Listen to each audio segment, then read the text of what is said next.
Hey guys, and welcome to the third episode of the iFiles podcast. Today we'll be looking at a new sci-fi series called Away.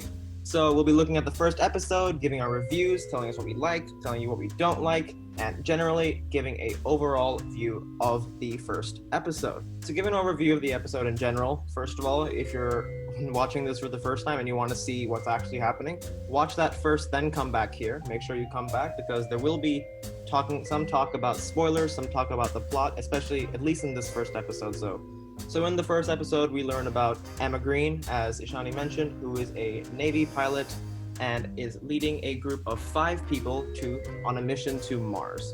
So the actual first episode doesn't deal with the trip to Mars or living on Mars itself. It more of deals with the kind of exposition. Most of this episode is basically exposition, as they are preparing for the Mars mission on the moon as like a refueling station, and that's what basically happens in this episode. The first point that I wanted to talk about from this episode was a press conference scene that happened early on in the movie.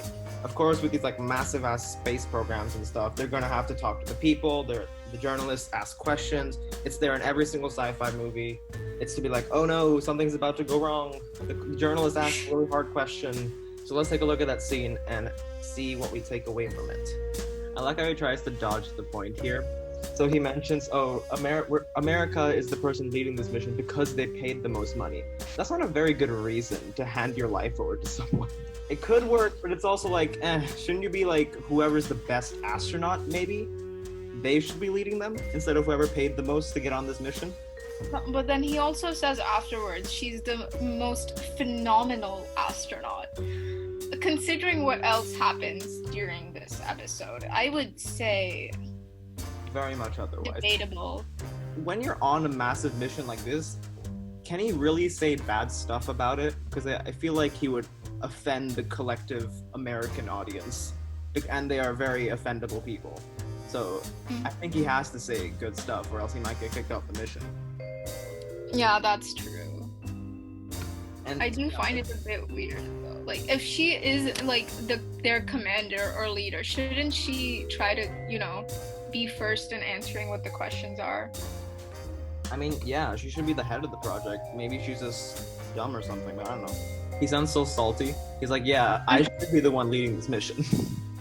I don't know. You see the bit of eye contact he and Emma had. Like, she turned to him, and like the smile she had on her face and his eyes. That moment right there, that's a smug I have worked my whole life for this. Still, I am on the bottom of food chain. Yeah. They're just saying straight up. Dude, he was putting her up, and now she's just gonna bring him down like that? But to me, imagine this. You're onto like this $2 trillion project of like taking someone to Mars, and you put this guy on as a pilot who's supposed to be like a really good like pilot or whatever, and the leader of this group is just like, nah man, he crashes shit all the time. Don't worry. It'll be okay.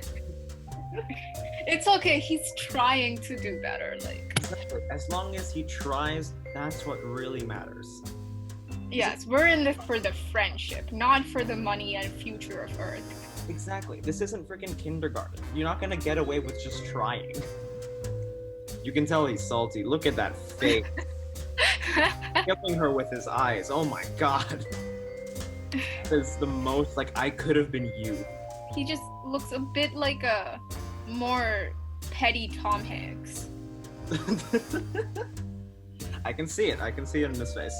Wait, to be honest though, I will make a bold prediction right now. He's gonna mess something up really badly.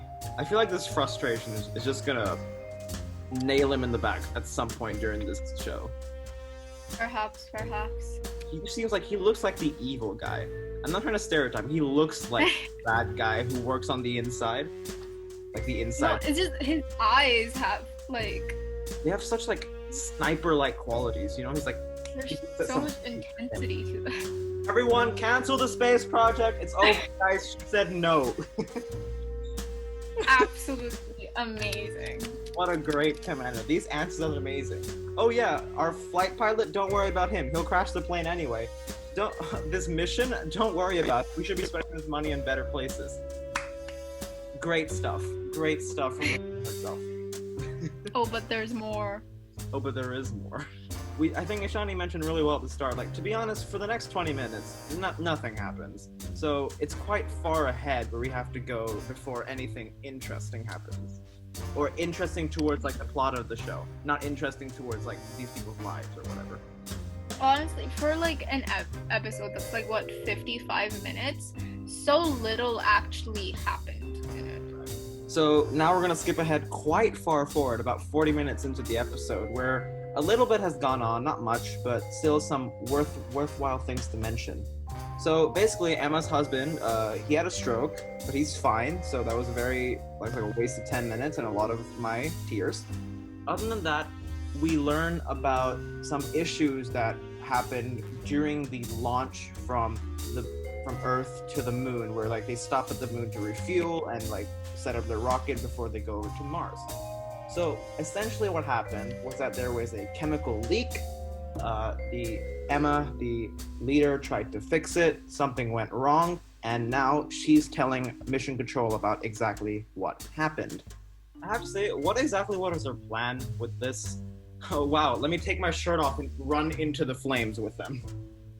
Yes. Exactly. And also, especially when the chemist said water, like, I don't think the commander should have just... Exactly. She was at fault here, I believe. Yeah, she actively listened to the chemist say, no, we need water. And she was like, nah, I'm gonna just take my shirt off and run headfirst into the flames. Like a mad... Okay. How did her face not get burned? That's a very good point. And how does fire float in space? Does fire float in space? I don't really expect most of my sci-fi movies to be extremely scientifically accurate, but good to know they tried. Okay, so that's the little fiasco that happened on their way to the moon. So these two people, Misha and Lou, are like, girl, what the hell are you trying to do? Kill us? And they decide that, oh, Emma is not really fit to command this operation. Which I get. I fully understand why they said that, because any person who runs headfirst into a ball of flame isn't exactly the smartest person in the room. Basically what happens is that Mission Control wants to know what the problem was, and this is what Emma recounted as of the events. So we're assuming this is what actually happened. But Lou and Misha, what they did was they changed the story slightly in order to, I guess, to incriminate her. Misha did the most changing. He basically said that she didn't do anything, and she kind of just froze there. While Lou kind of said the same thing, but she just said she didn't leave the part in of her saving Kwesi. She didn't leave the part in of her saving Kwesi. But to be honest, I don't know why they didn't recount the story, because even if they did, she still messed up, to be honest. Mm-hmm. Even if they did, I would still completely understand if whoever it was either took her off the mission or made somebody else acting commander. And because they had someone ready to be acting commander. So they're basically Kevin's dad from Riverdale is on the moon, like the little alien he is. And he's actually trained in order to go on the Mars mission as well, just in case, I guess, someone died on the way to the moon. So honestly, he should have gone. They did twist the story to make her seem even more of a bad guy, because it's not like she was completely useless, but that is a big mistake to make. And I think if this had happened in real life, there was no way she would still be going on the mission. Exactly, correct. So I understand. I think it would have been the right choice for them to swap her out with Mr. Keller. I don't know his name in the film. I'm just gonna call him Mr. Keller. That's just funnier. So I think just before this, she has a bit of a chat with her therapist because of they provided her a therapist. Not really a therapist. They kind of evaluate if she's ready or not to lead the team. Which obviously, if he's smart, he would have said no, she's not ready. I can tell that just by talking to her or listening to the story. But he says some weird ass shit about because she's trying to cope with the loss. Not the loss. He's not dead. With the stroke of her husband that happened a bit earlier in the episode. And he said he has a very weird speech, not like a speech, but he has a weird interaction with her. Let's say that. What are you doing, you idiots? That was uncalled for. Is he okay? Is he trying to prop her up, or is he trying to freaking dissect her? Okay, he says some very specific things that I know. I mean, as a therapist, you should know, at least try to know what to say or think about what you're saying. And I don't think he is. He's just like understood. He's like, oh, remember when your mom had cancer? Ha, you couldn't solve that, could you? What is he doing? What's his plan in this? The thing is, he just mentioned, oh, you threw yourself with a problem. That's what a good commander does. You tried, you had no regard for your own life, and you tried to save everyone else by sacrificing your own. That's so stupid. Exactly. She wasn't sacrificing her own. She was almost killing everyone with that one move. Yeah, not to mention, does she ever think if she sacrificed her own life, the others would be left without an acting commander? And you know the chaos it would cause if somebody died before the mission even launched. I mean, to be honest, if she's the commander, maybe it's better that she's gone, to be honest. But maybe it would have solved a lot of problems if she caught on fire earlier in the episode. Like, having Mr. Kellers over there on the moon, he's ready. He seems like a cool dude. Just, maybe if she died, we wouldn't have an entire show to watch, because it would have just ended there. Yes, everything would have gone smoothly. Exactly. So basically, we're going to skip forward a little bit more to near the end of the episode when the actual launch of the lunar rocket is happening. So what we skipped over slightly when we're jumping to this part is that the Mission Control actually authorized the other guy to go instead of her, because she's like, I don't think I can go because I might mess up again. But then somehow, at the last minute, she kind of like walks in and puts on a spacesuit. Like, girl, where do you think you're going? The rules have changed. Are we not gonna think about that one guy who probably got all excited he was gonna go, and then she just comes in and he's like, oh man. He starts putting his spacesuit on, he like walks over to his bunk like, God damn it, I waited 4 years for this moment. Oh, I feel bad for him. I bet we're never gonna hear from him again for the rest of this series. No, they're gonna allude to him like, oh, they should have chosen him instead of you when an inevitable fight breaks out, like halfway through the season. Yeah, so let's take a look at the final scene before we go through any extra thoughts we might have. This was a bit too long. Plus, what kind of formation were they standing in over there? She was the only one talking, and the other guys just kind of had to stand there like, hi, guy, hello? But nothing about this scene makes sense. Like, her speech, it was like what we would write in English class.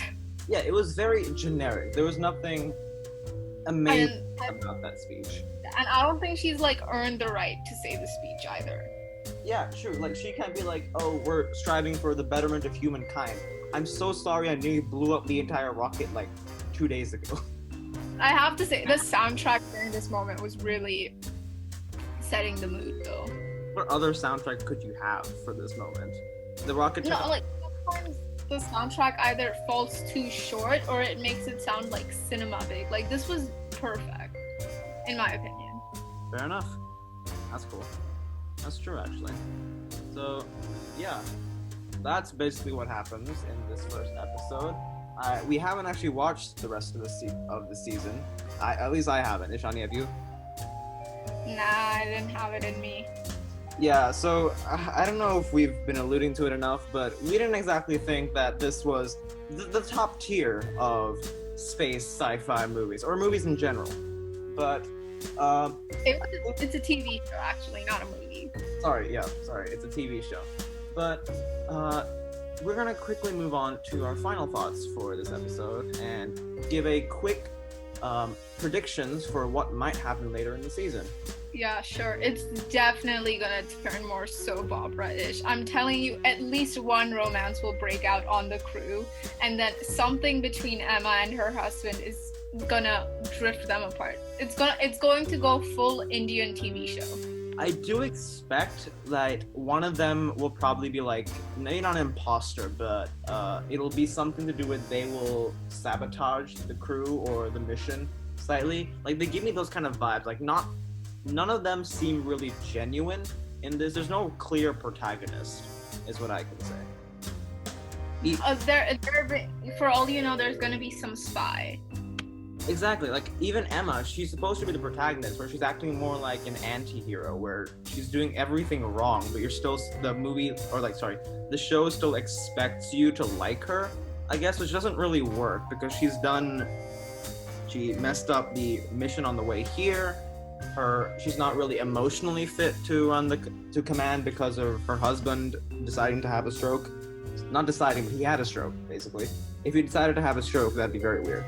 But she's not in the right emotional state of well-being. She's not probably qualified to do this, and they have another person ready to go. So it begs the question: why does this show exist?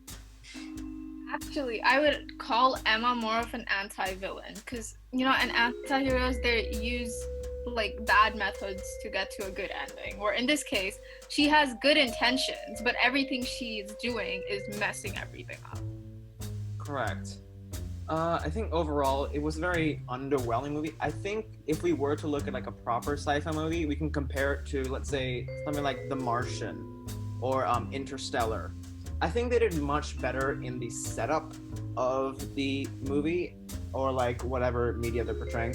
Because let's say, for example, in The Martian, the main character, Mark Watney, he was a very I wouldn't say, but very stereotypical protagonist. It's like the audience was given reasons to support him or want him to succeed. Where, I mean, you can clearly tell after the two of us watching this, we don't like Emma at all. We think she should have been sent back home or caught fire during the rocket explosion and died. It's a bit harsh, but sometimes you gotta do what you gotta do. Well, yes, humans do make mistakes, but can you really afford these sort of mistakes in this global mission?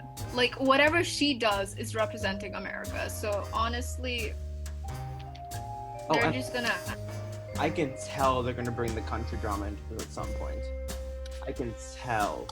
It's so you can tell when Russia and China already have bad view of America. Exactly. They're throwing their major political partners under the bus.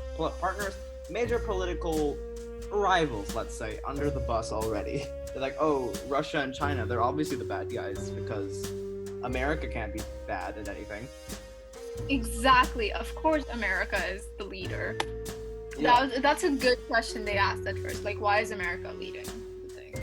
We can't say much about the rest of the series, but what we've seen from the first episode, at least the first episode was maybe a lot of exposition, and it's just maybe it might get interesting later on. I'm not really in the mood to watch more, so guess we'll never find out. Anyway, that basically wraps up the third episode of the iFiles podcast. Thank you so much for watching. If you're new here, subscribe, click the bell icon to see more of our videos in the future. Check out the Instagram to get updates on when we're posting and what we'll be posting next. See ya! Bye!